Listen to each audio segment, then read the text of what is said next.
नमस्कार। आज हम भारतीय संविधान के अंतर्गत वर्णित मूल कर्तव्यों के बारे में जानकारी प्राप्त करेंगे। मूल कर्तव्य क्या हैं? मूल कर्तव्य मूलतः भारतीय संविधान में सम्मिलित नहीं किए गए थे।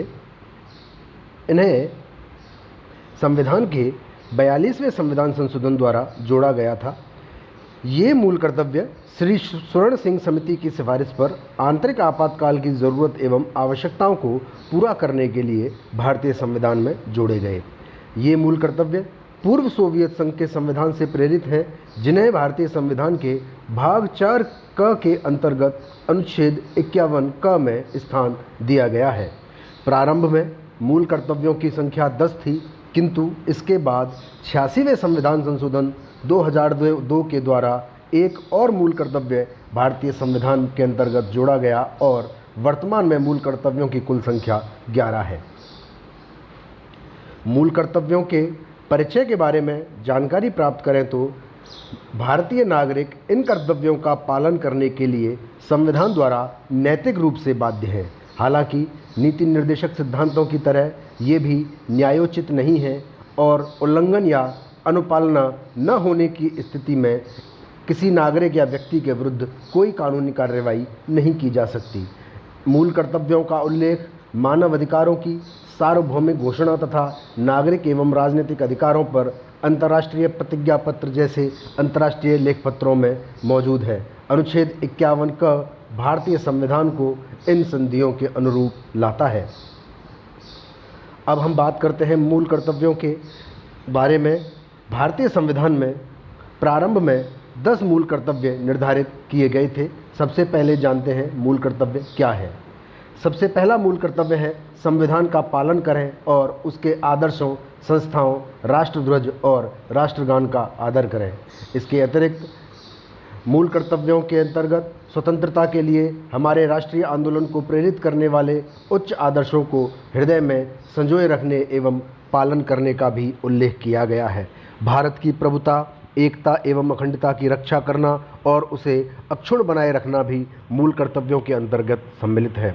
देश की रक्षा करना और आह्वान किए जाने पर राष्ट्र की सेवा करना भी प्रत्येक नागरिक से अपेक्षित कर मूल कर्तव्यों के अंतर्गत स्थान दिया गया है।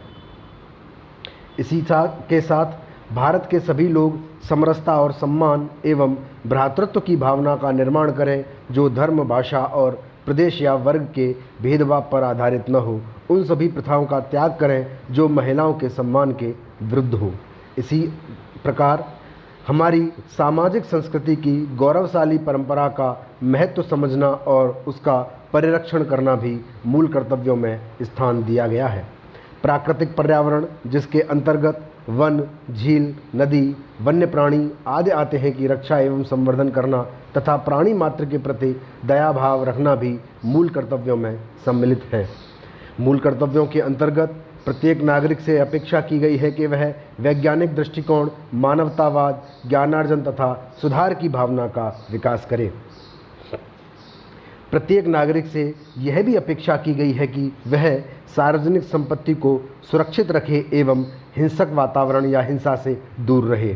इसी प्रकार नागरिकों से अपेक्षा की जाती है कि व्यक्तिगत और सामूहिक गतिविधियों के सभी क्षेत्रों में सतत उत्कर्ष की ओर बढ़ने का प्रयास किया जाए, जिससे राष्ट्र प्रगति करते हुए प्रयत्न और उपलब्धि की नई ऊंचाइयों को छू ले।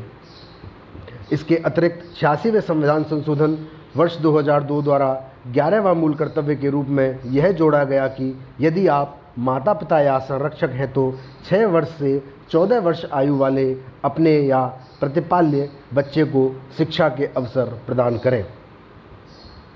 इस प्रकार हम देखते हैं कि मूल कर्तव्य भारतीय संविधान की एक महत्वपूर्ण अवधारणाएं हैं। इनके महत्व के बारे में हम निम्न बिंदुओं के अंतर्गत जान सकते हैं। मूल कर्तव्यों का महत्व इस बात से है कि यह नागरिकों को कर्तव्य विमुखता से बचाता है।